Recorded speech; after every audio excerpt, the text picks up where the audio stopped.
Hi, and welcome back to the Money Making Mamas podcast.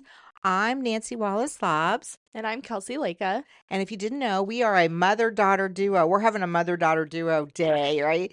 And we decided to go into business together about a year ago, and we teach moms how to invest in real estate. So we thought it would be fun to do a podcast because I don't know, we're kind of immortalizing us. Sure. This would be fun. Keep downloading, keep downloading. Support And us. and also a good way to share tidbits and tips about life, about Yeah. real estate investing. And so we have a good one today, Yeah, right? I'm excited because if you missed it, actually we'll just jump in. No, we're gonna wait a second on that Okay. because I wanted to talk about this Okay, what is really it? quick because What one thing that we missed last week. Okay, so we always talk about holidays like mm, in our podcast, like yes. that's how we've been documenting our time or keeping Oh track. yeah, it's Memorial Day then. Okay. So last episode it was Memorial Day, but we forgot to mention that it was Mother's Day that we didn't record in the time. You know what I mean? Like we took a couple weeks off. And so Oh, we didn't even so talk we about our own day. oh, and then now Father's Day's And now coming up. Mother's Day is coming So up. I said to Kelsey, I was like, okay, we should do a poll. Like, what's more important, Mother's Day or Father's Day? Well, and not even that, but I'm just so curious to hear everyone's experiences because okay, your husband was out of town. And I spent the day, the weekend with you guys. He did, but But I like said he's not my mom. I I'm know. not. I'm not his mom. I So. know, but like I always feel like the spouse is also supposed to help make that day like Okay. special. I don't know. I don't know. Anyways, it's different whatever. No, my day was good. Yeah, you came over. It was fun. I will say it was a nice day. We hung out and we just did the blow up pool that we got and made little foods, but I told Zach I think it was Saturday morning. Okay. And like all week I had been trying, and I'm sure like I'm so curious if this is how other moms felt, but I am such a planner in my head. And like, as I feel like the common denominator between all husbands and spouses is that maybe they're not as much planners as we are, mom managers. And so leading up to the day, I was like, I'm not gonna say anything. I'm not gonna say anything. Zach's gonna plan it out. It's fine. I'm not gonna micromanage him, all this stuff. And we'll just see what happens, right? So then, like, Saturday rolls around and I recognize because I cook dinner and, like, I know what's in our fridge and what's in our pantry. And so I was like, well, Zach, have you thought about Sunday? And like, he tried to play a joke and he was like, what's Sunday? I was like, don't. Not in the mood. Anyways, but I'd be like, well, what are we doing for dinner? What are we doing for lunch? Like things like that. So one tradition that I do like that we've kept is we do a date night. And so we did our date night on Mother's Day, but we did it on Saturday night. I remember you have to have a babysitter. So who was the babysitter on date night? No, I know, but that's not what I was getting at. I was Okay. getting at we had to end up going to the grocery store on our date night because someone didn't plan the groceries in time, and then it was fine. I know, but you haven't been married as long as I have, so my expectations are a lot lower on mothers. And I've raised my kids, you know what I mean? And so having a weekend to myself was actually I totally enjoyed it. And he got to go. He races sometimes, a Mhm. part is his hobby, and so he got to go do his thing. Just happened to be on Mother's Day. Now, Father's Day. And then here I am, like thinking, like, a couple weeks in advance. Oh, I wonder what my husband wants, or what should we do for Father's Day? Now, luckily for us, it's kind of easy because we just say, hey, we're gonna go to the lake, but it's like a whole weekend. You know what I mean? And then he's doing his shooting event on like Saturday, and Yeah, because they have their hobbies. So, oh, I know, but but it's I just think funny because I don't know. I just think, I'm not bitter. women probably have higher expectations I as the don't think it's even mom. higher expectations. I just want I don't know. Okay, I feel like it's one day, and I told Zach, I was like, I didn't want to make any decisions. You know what I mean? Like, I don't want to make any plans. I don't want, like, I feel like that's fair. That's not Yeah. high expectations. That's fair to ask. Or, like, for him to cook dinner one time. Or, like, yeah, if Bear's butt needs to be wiped, it's him doing it, not me. And so, you know, I think I've just learned over the years that if you want to have like a special day, You have to plan it and tell people. Otherwise, you get really disappointed that it didn't happen I don't exactly know. I feel like if you well, when say, "Hey," I'm saying as an older person, I'm saying mhm. that I've learned that if I want the day to be a certain way, It's not even that I wanted it to be a certain way. okay, all right. I didn't want to make all the decisions. Okay. Anyways. Anyway, so Father's Day. And you're right, we make it easy for them because we go to the lake, they like to fish, drink beer, ride the boat, But so I'm curious, so if any, for anyone out there that has any family or mother and slash Father Day traditions, I just like want to know, like not want to know for my own, but I'm just curious if that's a thing in your household. If there's like certain, I remember Father's Day for Pops, we used to go to the bowling. We did bowling oh, we all the did bowling, time. yeah, when the kids were younger, and then Hmm. when my dad was alive, we always I mean, I don't even care how old I was, we had to be there, and Yeah. we always had a barbecue and kinda like that was his day to honor Yeah. and all of that, and it Well, started in the morning and ended at night. and well, you passed that on because you were like, well, I just want you pass that on to yourself too. Because I remember a lot of Mother's Day was like that, but that's fair. But I know some moms that are like, no, I don't want anything to do with my family. Like, I just want the day to be in a hotel by myself, or like Mhm. you all go outside and go do something or whatever it is. So it's just funny. I So, don't know if this was true, but I heard a thing that Madonna on Mother's Day, all she wanted was for all of her kids. Now, I think she has two, I don't, mm-hmm, maybe more. And she wants them to just bring her breakfast in bed and just tell her how great she is because the whole rest of the year, it's just, oh, give me, give me, give me. So I don't know if that's true or not, if it was Madonna or some other celebrity. It was a yeah, celebrity, but they were like, I just want my kids to come into the bedroom and idolize me and tell me how great I am because I of all this, and she's yeah. the it worked. So Yeah, that's so funny. Well, yeah. So, to our listeners, is there any traditions that you have for Mother or Father's Father's Day? I Day. would love to hear it. Yeah, drop it down below because Mhm. then next year we'll come back and we'll go, oh, remember we talked about that Mhm. on the podcast number 19 because we Mhm. forgot Mother's Day, but now we're like honoring the dads. But that's okay because last week we were talking about how men always ask us because we talked about our starter pack, right, for moms, and they're always like, well, what about dad? Yeah. No matter what event we go to, like, well, what about the dads? Dads just encourage the moms. Yes.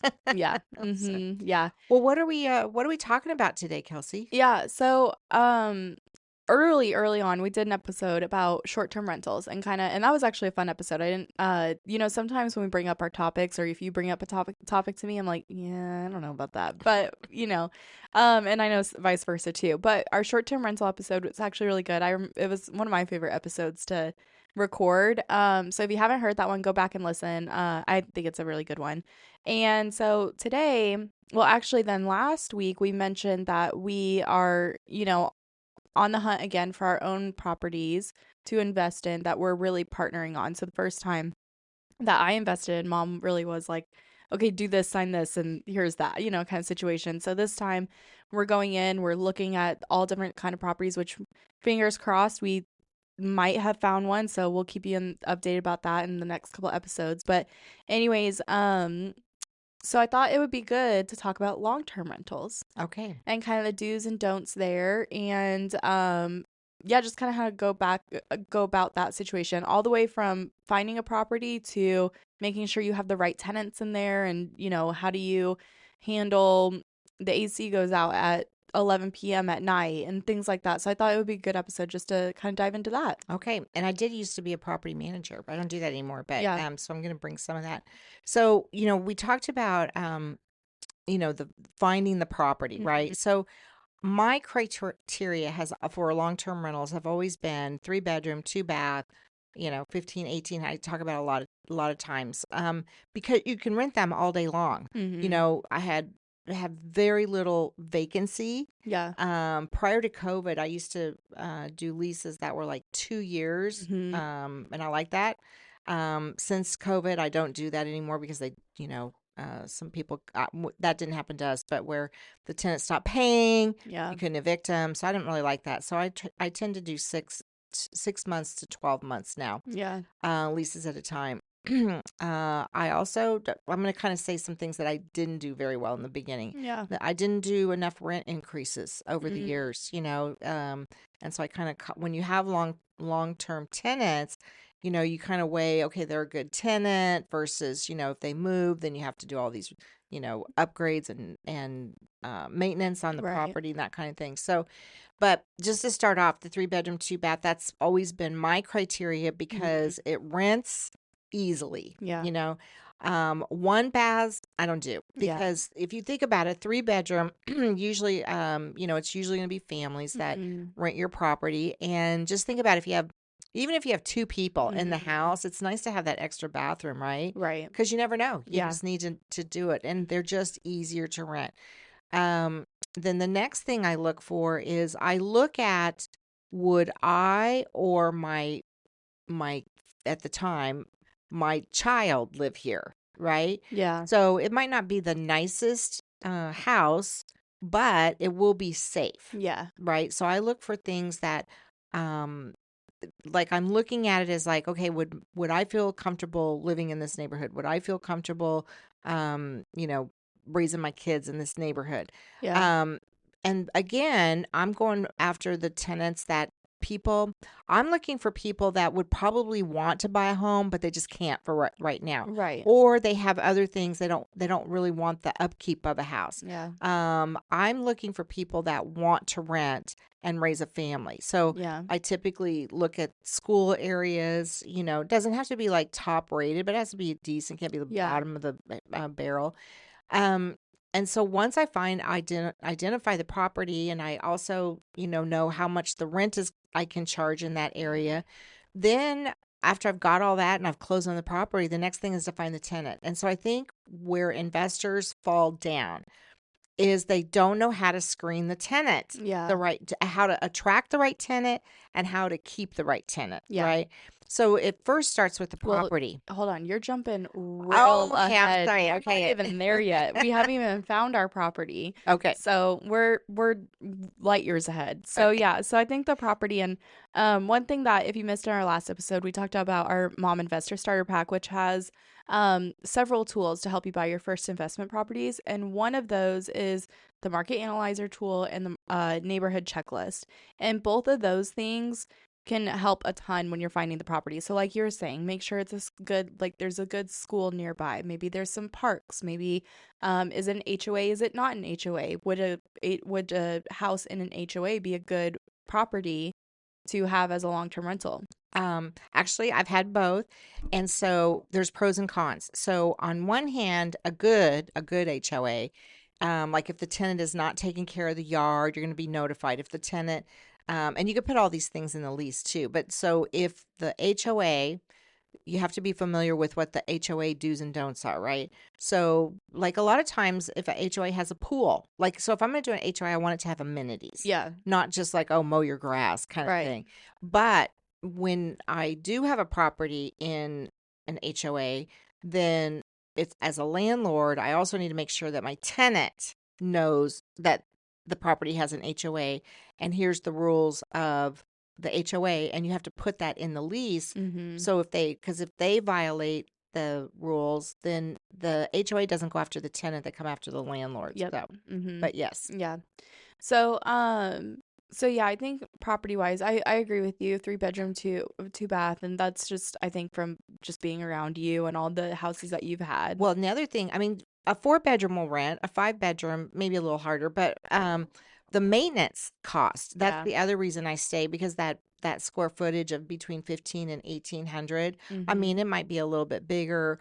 They're not usually smaller, but then you get into the cost of, painting and Mhm. carpet. So that's the other reason I go with that size of property. So one area that I've always been curious about is like timelines. So okay, when we're finding a house, say there's two houses.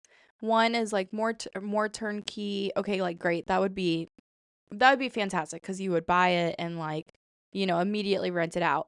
But at what point do you say, okay, there's too much work on this for the timeline to cuz I imagine you want to kind of buy it fix it up maybe like in a month and then have a tenant in it right away. Hmm. So what is a good timeline? So that's a good question. So, you can do a lot of things to cut the timeline by being prepared in advance. And when I say that, what I'm talking about is I'm talking about getting, finding out where you're going to get the money. Mm-hmm. So let's say you've identified a property, right? Mm-hmm.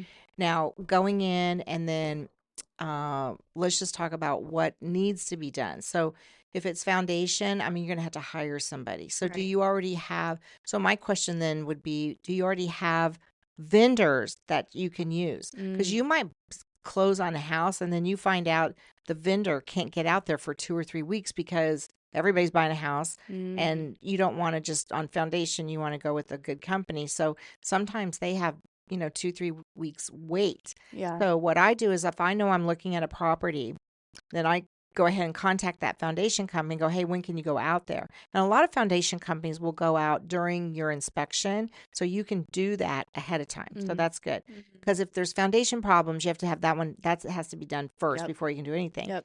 And then the next thing you're going to need is a plumbing test. So you have to almost know when you walk into a house, I'm like, oh my gosh, it's going to need foundation work. Yep. As I'm moving forward to the closing table, I'm also making calls to my foundation. Hey, can you go out there and, give me an estimate? Okay, great. Now the plumber's not going to do that. They could do a post plumbing test, but it doesn't really matter because when the foundation is going to be done, you have to have that. Mm-hmm. What would that be? There was a pre and a post. So as far as a timeline, it really depends on do you have the money to do the rehab or are you going to do it yourself? So Mm-hmm. we've done both, Yeah. right? Where we didn't have the money, but we knew how to do it, like painting carpet. So it really depends on, and then your cash flow as far as like how much money can you how much Yep. money can you hold it? Yeah. So that's what you're really talking about. So it comes Yeah. down to money. Yeah. That's fair. That's fair. So yeah, I think in an ideal world, really you just almost need like to redo flooring and paint. Yeah. Because let's talk about so okay, so let's just say okay, we found the perfect house. It's good schools are nearby. Maybe it's not an HOA, is an HOA. It's funny, I do know a couple of my husband just started tree trimming in our neighborhood, and he has run into a couple of houses that they are tenants, and they've been really nice, but they're like, hey, FYI, like I got to get this done before my landlord like gets on me about it. So it's just funny that you bring that up. But anyways, so we found the house. It's not in an HOA. Okay, we're gonna get it done. Let's hope it's not foundation issues. So paint and floors, those are kind of like, I think from my big thing is like you want to make it neutral and oh my gosh, I'm blanking on the word, but not sustainable, but durable. Durable. Yes. Mhm. So okay, so good. So I would not on a rental, I usually go with tile, Mhm. not vinyl plank. I mean, they are making it more and more sturdy, but Mhm. I don't think, as far as I know, it's not waterproof, right? Mhm. Vinyl will get torn. So Mhm. tile is usually pretty durable. And then I'll do carpet in the bedrooms Yeah. because nobody really likes, tile floors in a bedroom. Although I did do one rental property and it already had the vinyl plank, so we just kept them. And again, it goes back to your tenant, but you can't screen for this. Mhm. Um, and she took very good care of the floors. Yeah. In the property management days, I had an owner that he had real wood floors. He got transferred and he had a very nice house and he wanted to rent it out. And I mean, we did take it on, but the thing is he made the tenant sign this waiver about the care of his wood floors. I mean, he didn't mind if he had pets, but I mean, he wanted like a $5,000 deposit. I just told him, you know what, you cannot do that Yeah. because if you want to rent your property out, Mhm. and you have wood floors, you just need to know that they're probably going to get scuffed up. Well, it's gonna be lived in, especially if you're, oh my God. I mean, like I look at my own family and like especially if you have littles. I mean, I can think of 5 holes I have in the wall Yeah. just Well, now. and he was You a know what I single mean? guy. We're And so getting them then, repaired, but yeah, still. yeah. And he was a single guy. Yeah. So he just, he had rugs everywhere. So he had a lot of stipulations. Mhm. So, let's talk about becoming an accidental landlord because Mm. that happened a lot when people got transferred and they didn't want to sell their house. They just, because they were going to be somewhere for a year or whatever.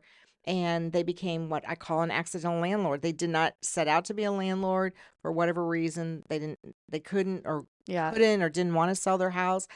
And it was just a eye opener for them about what our process was when we took Mhm. on landlords, because they, as a property manager, I don't want high maintenance landlords or Yeah. high maintenance owners, because it makes my job 10 times harder, right? Yeah. And we have to have, I guess, complete control over Yeah. the property. Now, I'm not saying we're going to screen them. And we had a stellar reputation about the types of people we got in there and that kind of thing. But, you just can't take on owners that have expectations that, like you said, Mhm. people are going to live in the house. And, Yeah.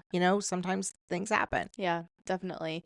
Um, yeah, and I know you don't always have to go with a property management company. So I guess we'll sidebar really quick. Yes. But I mean, I feel like for us, because we have the background in property management, like obviously you, but I have a little bit too. But at what point do you say, hey, I should get a property manager? When you run out of time. Yeah. Okay. So, because I finally got to the point where it was hard for me because I was a property manager, but I got to the point where I just couldn't manage, Mm, all the properties effectively, in terms of, like, it was just taking too much time, and I needed to free up my time. But my problem arose was because I used to train property managers. mm, So finding one that I felt, and I'm a bit of a control freak. mm. So, We've addressed that a couple times. but we finally did, and after I did it, and it took, I would say, a good 60 days before I was probably one of those high maintenance landlords, before I could finally let go. And I was Yeah. like, oh, okay, okay, okay. Um, How many properties do you have under your belt at that point? yeah, at the time when we finally decided to turn over the properties, I think we had about 8 to 10 Mm, long-term rentals or whatever. And I just kind of got to the point where I was like, you know, yeah. we automated as much as we could, but there's still, you're still on call. Yeah. So, Yeah. I mean, it's a lot. So, yeah, I think well, and I only ask that just for, people who are like, it's their goal to be a long-term rental investor. You can only handle, I mean, just like every other situation, you can only handle so much for so long. yeah. And you And don't want to mess up at the end of the day. Like, property managers are, I mean, you are managing like lots, at a yeah, time. but And so, yes. And so also I think that you come to a point where I wanted to do other things, yeah. Yeah. and I wanted to kind of grow and expand. Now, I Mhm. do think that when you're new, that it's good for you to learn how to Right. manage, because when you do get ready to hire a property manager, and we, like, actually teach Yeah. exactly what to ask a property manager, Mhm. because just because they say, oh, well, we're going to charge you X dollars, you don't know. You have to interview Right. to get a good property manager. Yeah. So, Yeah, definitely. So going back to having that like cosmetically, and I think one thing that popped in my mind too, and I was talking about trees and all that. So yeah, make sure durable and whatnot, but you don't want to put a lot of money into landscape either. yes, Because exactly. why? No, Because the tenants they're not going to water it, right? They're they not might going not care about it like you do. Yeah, they're not going to care about your flower beds or your Mhm. tulips or anything like that. So we go, well, in Arizona, they called it zero scape. Can't really do it here in Mhm. Texas, but we go minimum. Yeah. Like, I don't, so one thing about HOAs, I remember this one HOA we had a property in. I was like, oh my goodness, the tree kept dying because, it was a fairly new community, Mhm. and all the front yards had a tree in it. And they all kept dying because the neighborhood was a lot of rentals, Yeah. and they were dying because the tenant wasn't watering them. Yeah. And they didn't care. They're like, and on this one property, and I always charge the tenant for it, but we probably, over the course of owning that property, probably put in 5 or 6 new trees every other year, That's because they just, crazy.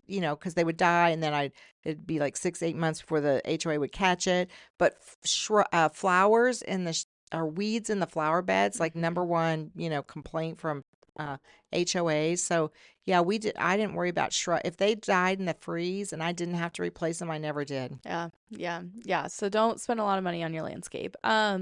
Another area, can you think of any? Oh, appliances. Yes. Okay, so I go low end. I Mm-hmm. don't go high end. I go white.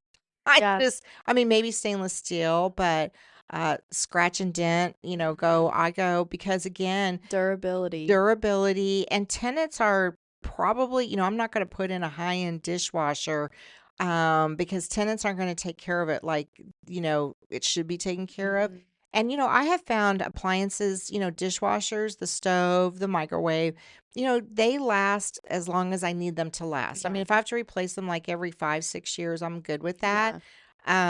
So yes. And then we were talking briefly about the paint. I want to come back to that because Okay. I do neutral. So I Yeah. might just do white walls, if Yeah. I'm going to paint or cream color, very basic, Yeah. and then if tenants want to paint, they can. But in my lease, I say, let's say they want to paint the walls purple. Well, they have to paint them back. Yeah. I have certain criteria. Yeah. But when you walk into one of my rentals, it's either going to be like white Yeah. or I don't Very know, just basic. basic. Yeah. Yeah, you're not trying to sell the property like, for I'm not, yes, I'm just trying to rent it. And yeah. then I'm blinds. I don't Oh, go. yeah, yeah, yeah. So, I have used those little 1-inch mini blinds, the plastic ones. But now you can get the faux 2-inch wood ones that are pretty good, and they're pretty durable. I found somewhat. Okay, maybe not. No, It, I only say that. I only give you the look because you know my children. My children have ruined my blinds, yeah. but that's because they're But in most of my rentals, we've done, depending on the price point, we've done either the 1-inch, uh, um, 1-inch plastic ones yeah, because you're right, because they have dogs that eat them or whatever. yeah, And we've had a couple of high end like townhomes or whatnot, and we have put because usually that's a different clientele. right. So, but if it's my 3 bedroom, 2 bath, family, yeah, that's mini blinds all day long. Yeah, yeah, yeah. So I think to say all of this, don't put, I mean, put invest in your property, but don't like overly invest in it because Yes. again, at the end of the day, is the tenant going to take, no person is the same and they're not going to take care of the lawn like you would. They're not going to take care of your carpets, just like some families have dogs, but maybe they don't let them on the couches, like, or some families do. You just never know. So, and I mean, you can screen your tenants as much as possible, Hmm. but you're not going to know every You single cannot detail. screen for certain things. I Yeah. mean, you Yeah. just can't. So. Okay, so I think that's a great segue. So let's talk about tenants. How do you find your perfect tenant? So I have found my perfect tenants by putting a sign in the yard. Mm, It's the most cost effective because why? interesting. Because their friends live in the neighborhood. They tell them Oh. or whatnot, or they're driving by because they like the neighborhood because of the schools, Mm, right? So I have found putting a sign, and not even my real estate sign. I have rented off of, I can put it on the MLS because I'm a realtor. And I have rented to people that way as well. But yeah. putting a sign in the yard, I've gotten some of my best tenants that way. Mm. Oh, I would have never guessed that. Sign in the yard. Yeah. So just I've you write just on a sign? Yep. Oh. Yep, got a Home Depot sign, says for rent, phone number. Hmm. And then now I have done this where I've done like now today when we do I'm gonna have a QR code because Mm. when they call up, because here's what they want: they want to know how much it is, Yeah. do you take pets, Mm-hmm. that kind of thing. And so I have an automated response. So they can call the number and it'll say gives them all the general Yeah. information, and then they can press 1 if they, want to leave their name and number, or they can email me, and then I have an email automated response, and I have 4 questions. So Mm. when somebody's interested, here's my 4 questions. Number 1, when's your move-in date? Mm. Because my property normally is vacant today. Yeah. But if you have to give a 60-day notice, I'm not waiting unless you're paying the rent. So that's very important to ask. What's your move-in date? Mm. Number 2, do you have any pets? Mm. Okay, because if you have a pit bull, I take pets. I don't take pets that I'm going to get my insurance canceled. Yeah. Right? We're not going to talk about service animals. That's a whole different podcast. 3, how many people will be occupying the property? Now, notice I didn't say how many people are in your family, Yeah. right? Yeah. I want to know how many people, and then they'll say it's my wife, my husband, my partner, my 3 kids, whatever it is. They'll just tell Right. you. And then the last thing is what is the people that will be occupying the property. I'm not saying it best way, but basically I want to know what is the income of the occupants because Mm. I'm wanting to know, do they make 3 times the rent? So what have I done? I've already said, okay, you can't move in for 30, 60, 90 days. I'm getting somebody now. Yeah. Number 2, I'm already finding out if you have pets and what kind, and am I going to charge a pet deposit? which I do. It's Mhm. non-refundable. 3, I'm going to find out how many people are going to be occupying the property, Yeah. right? So if I have a 3-bedroom, 2-bath and they have 18 people, that's not going to work for me. Right. By the same token, if I have a 1-bedroom, 1-bath and they have 6 people, that's not going to work for me. Yeah. And then number 4, I'm looking to see if they have the ability to pay. So Yeah. those are my pre-screen questions. That will save you so much time. Mhm. I have known investors who didn't use that. They just show anybody and everybody the property. And I'm like, no, I'm not going to show anybody the Yeah. property or give access, even if it's on the MLS. And now if it's on the MLS, a realtor is going to just go show it. Then Mhm.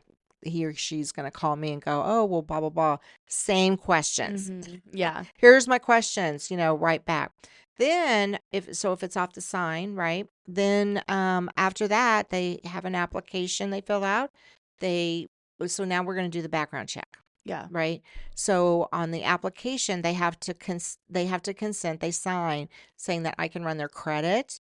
Now credit is really people go, "Oh, well what kind of credit score do you look for?" I don't. Yeah. What I'm looking for is do they pay their bills? Yeah. So if I see that they have collections for rent, or they have judgments from a past landlord, yeah, they're not going to, Yeah. you know. And one of the things, as I'm saying all of this, they sign it's called a tenant selection criteria. And it's out there. I've created my own now. Mhm. But basically, it's something that the potential tenant, because they're applicants, so they're tenants, right? Mhm. They have to sign it saying that they understand I'm running a background check and I'm Mhm. verifying their income and all, and they Yeah. have to Yeah. give me an ID and all that kind of stuff so that they know upfront. And then if they don't want to do it, it's like, okay, well then don't pay me the application fee Yeah. and I won't run your background check. So, Yeah.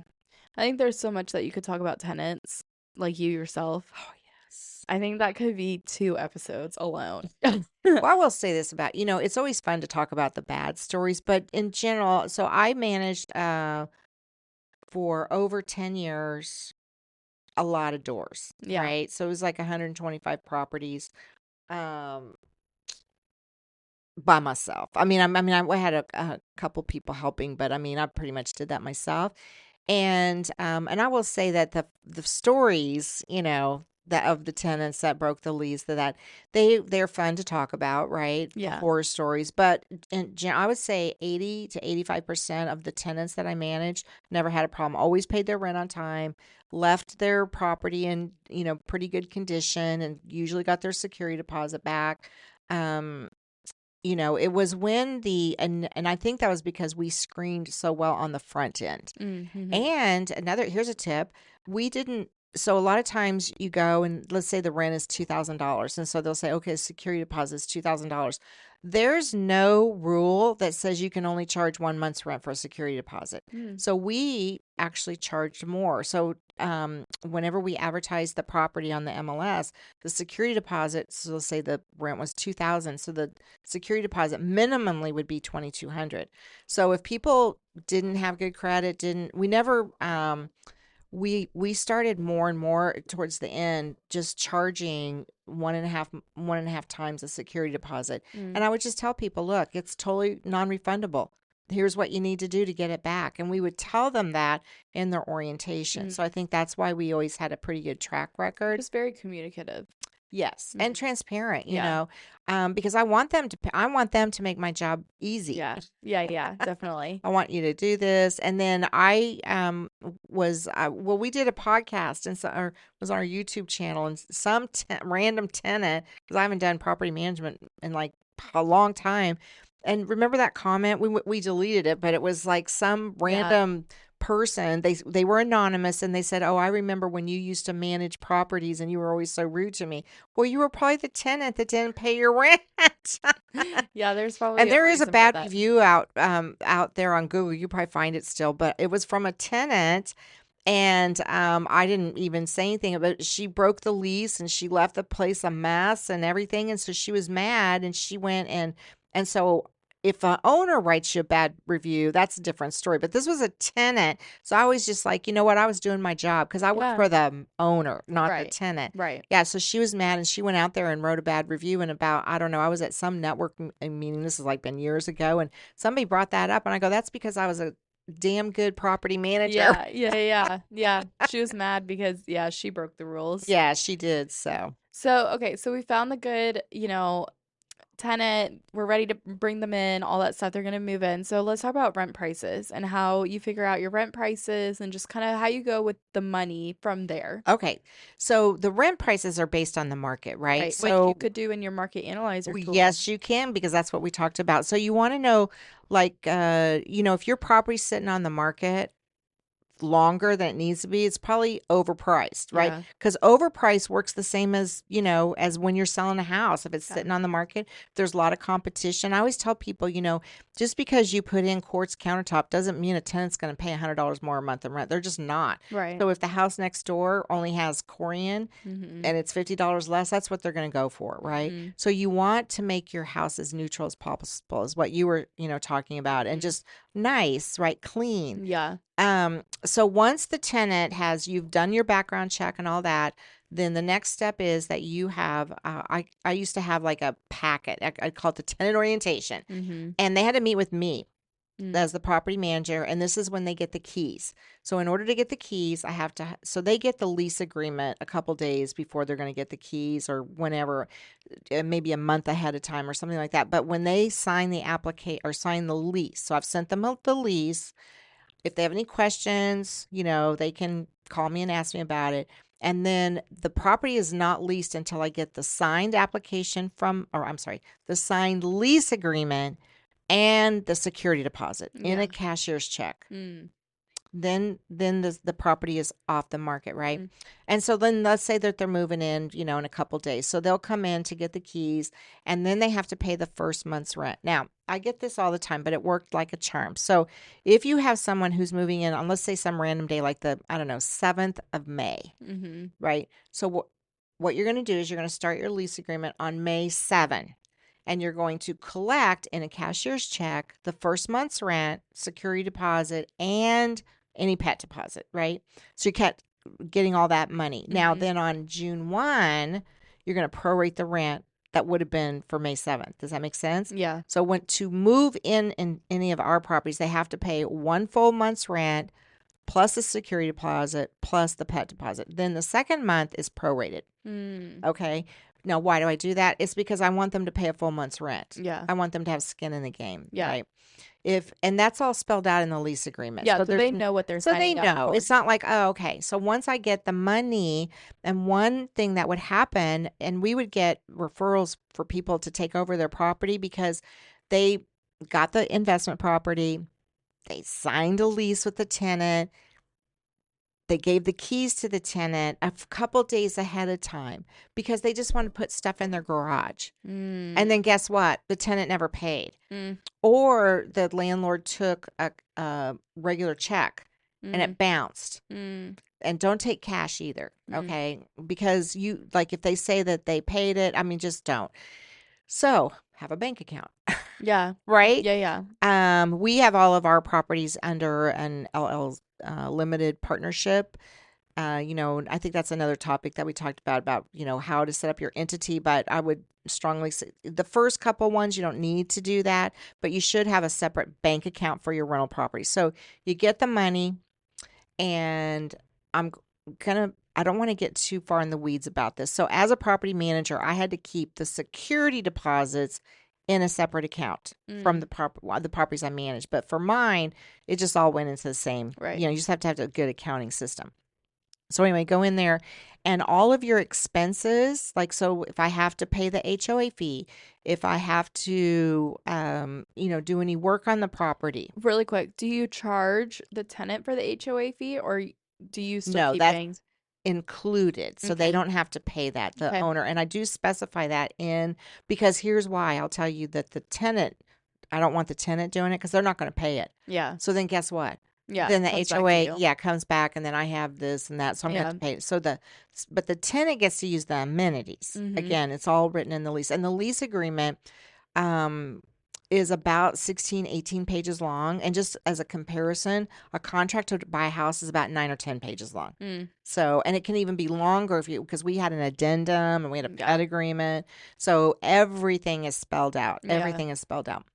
Um, Anyway, so all the money you collect goes into a bank account, and then and it should be kept separate from your personal money.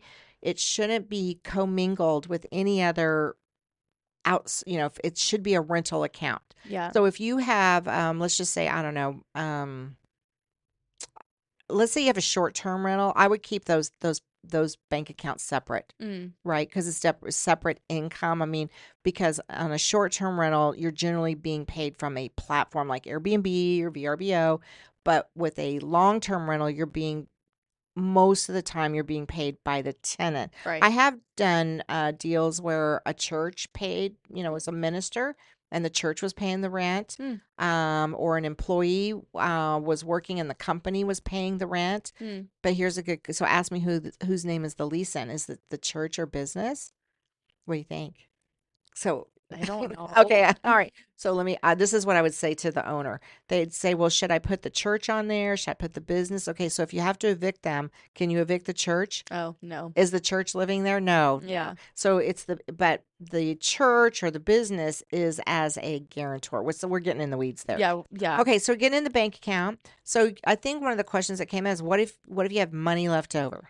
Mhm. Okay, well, that's good. What's that called? Called cash flow. Yeah. But you need to keep it in there. Now, you could have some bank accounts have like a savings account that have um, interest bearing. A lot of checking accounts aren't interest bearing, but you could look for a bank that Mhm. does interest bearing, Mhm. right? So that you could earn something on it. Yeah. On the security deposit account, we would earn, because you can write it in a property management agreement that you get to keep the interest that's earned on the Mm. account. So if you're managing properties and you have a escrow, it's called an escrow account, Yeah. and it's earning $100 a month, and you have that in your property management agreement that you get to keep it, you do. It's all negotiable, right? It's nice. Yeah. So, Mhm. um, same, that's kind of it. We'll talk about property management, like with working with owners, but Mm. this one is about the tenant. So really the money is paid to whatever entity. So let's say when Brian and I got our first rental property, it was in our names, Yeah. Brian and Nancy. Yeah. So the tenant wrote the check to Brian and Nancy. Yeah. Yeah. Yeah. Then fast forward, maybe a couple years, and we finally got our first land. We called it land league or whatever. And so then the tenant had to write the check to not Brian and Nancy, but to our entity, Mm. because we had, now we did have a separate bank account at the time because that's what our mentor told us to do, but it was under Brian and Nancy. So we had Mm. to open a business. And once we got that established and whatnot, but yes. And then the bills. Okay. So the bills, so let's say like I had to hire a plumber. So Nancy and Brian didn't write the check. The entity did. Right. So you keep everything, and it'll make your accountant's life, or if you're doing the taxes, a whole lot easier. Right. Right. Definitely. Well, I can't think. I mean, is there anything else that you want to bring up about long-term rentals? No, they're a good investment. The tax benefits. Okay, so we're talking about like Oh yeah. the tax benefits are just so awesome. So, you know, anything and everything that has to do with that property, and that's why you want to keep it in a separate account. So if you do, so the HOA dues we were talking about, totally tax deductible. Mm. So what happens with a rental? So let's say that you're getting $1,000 a month in rent. Yeah. And let's say all your expenses, property taxes, insurance, are $800 a month. I mean, Mhm. it's a lot more than that, Yeah. but Yeah. we're just making it math easy. So that's $200 that would be considered passive income, right? Right. So that's just on the income and expenses. But then you can deduct the mileage, Mm. right? If you drive Mhm. over there. Or if you do manage your own properties, there's a certain hour. I forget how many hours it is a month. I want to say like 7 to 10 hours a month. If you're managing your own properties, there's a deduction for that. Right. So even though I have $200 cash in my pocket, there's intangible, or would it be tangible? Intangible. They're like not seen. Yeah. It's not like a bill Right. that can be Intangible. intangible that can be deducted off of that money. So at the end of the day, you won't pay any taxes, right? Yeah. Then you carry that over. The way our accountant did it. So, and I'm not a CPA. I'm just saying this is what he did. So Mhm. he took all of our and it was always negative, which is a good thing. Yeah. And he put that negative, he'd carry that over to our maybe 1040, I think it is, so that we always saw a loss, not because the properties were at a loss, but because that's how it works, right? I mean, Mhm. that's like a totally legal thing you can do because you get to deduct depreciation. Mhm. Remember those appliances that we bought? Get to deduct those, and you Yeah. can do that where it's they instead of just doing it like let's say the stove costs $500. Well, instead of taking $500 in that year, they can depreciate that over time. There's a Mm. certain, I mean, there's all dollars amount you want to clarify Right. with your CPA, but a lot of times people miss the mark about investment properties because it's not really about the cash flow, but the tax benefits. Right. So as we're sitting here today, it's a really good investment for building true wealth because you Yeah. can imagine if you're not having to pay as much on taxes because you have all of this Right. deductions. Yep. Yeah, So definitely. So many benefits. So yeah, I'm excited for just our properties and hopefully get one under our belt soon. Well, I say our belts, me and Zach, and I know you're helping out with that. So yeah, but if anybody's interested in long-term rentals and just hearing more about that, I know we could go all day about it because it is a big topic. it is a big topic. Especially tenants and everything. But um yeah, so whoops. And I Oh, will say a little bit just, because COVID kind of changed the shelf, if you will. yeah. And now I look at different counties differently Yeah. because after I saw what happened in certain counties around our area, I'm like, Yeah. I'm a little hesitant to Yeah. have a long-term rental in that area. Right, definitely. Yeah. So definitely if it's something that you are interested in, make sure you're doing your research not only about the property, but yeah, just the environment and what's going on and things like that. Because I mean, ever changing. We Ever met change, and we that's met why we have the mom investor starter kit. Yep. So So, yeah, if you don't know, we have tons of resources on our website at www.moneymakingmamas.com. No G. And we'd appreciate so much if you follow, subscribe, like, comment, share on social media or any of our podcast episodes. And Mom, anything else?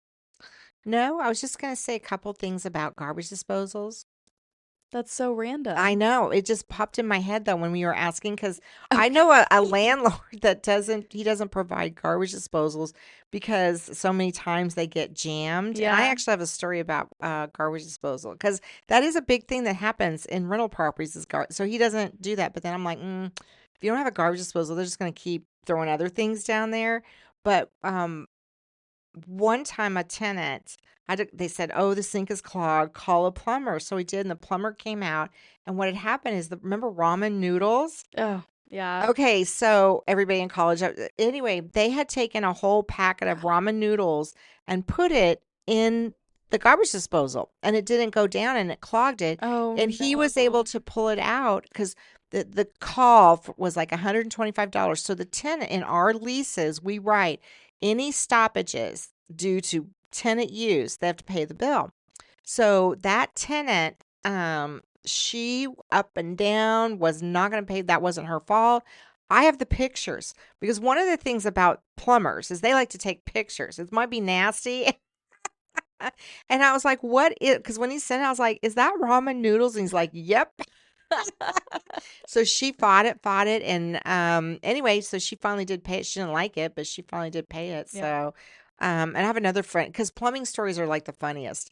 So we had another tenant that when we had the hurricane, the one that was in Louisiana, the really bad one. So this was a Mhm. few years ago. Anyway, this family came to this house, and it was a nice house because we usually did high end. The houses we managed were kind of high end. I think their rent was like I don't know $3,500 a month or something.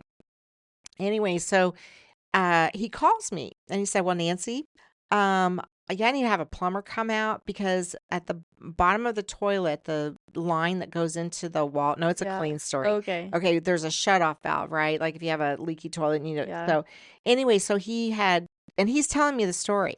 He goes, "Yeah, the toilet was just, running a little bit. So I thought well, he broke it off." And he goes, "And then when I broke it off," so he's telling me he broke it off and water went everywhere. Oh no. So to the tune of $600 So then I had to tell him, I was like, okay, we got it all taken care of and whatnot. And I said, well, by the way, you owe this bill. What? I was like, and we used to record, you can record, because I just learned you need to record the conversation. I was like, yeah.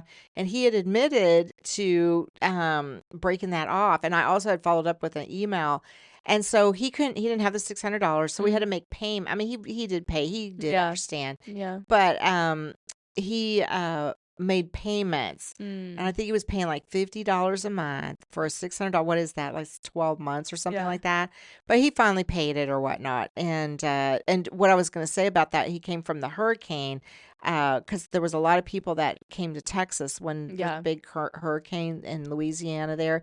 Really, really nice family. They'd always owned their own home. Yeah. So, So he was used to just kind of fixing it himself. yes, Yeah. and it was probably old and whatever, Yeah. but yeah, that was, and he happened to have a landlord that was, or an owner that was, you know, Yeah. cheap. Mm.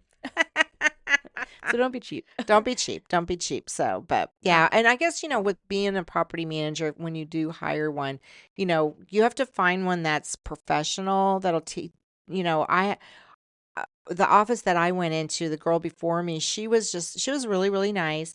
And I'm just wasn't friends with the tenants. You Mm-hmm. know what I mean? And so she would they get locked out. She'd go take them a bottle of wine and let them in. And I was like, You have to have those boundaries. yeah, yeah. So I had boundaries. Yeah. All right. Well, thank you so much. It's so good information. And if you have any other questions or anything, get yourself a garbage disposal. Don't break stuff if you're a tenant. Write stuff in. All right. Thanks, Mom. All right. Thanks. See you next time.